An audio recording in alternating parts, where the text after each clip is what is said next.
Hi guys, शिकार पे निकल चुके हैं विद अशुदा।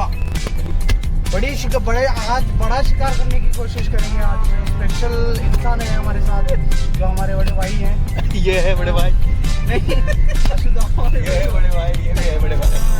दोनों बड़े भाई है हमारे साथ। अभी 4 दिन कंटिन्यू जा रहे हैं। अभी इंशाल्लाह देखेंगे, आज बड़ी मार्किंग ही दिखाएंगे आज।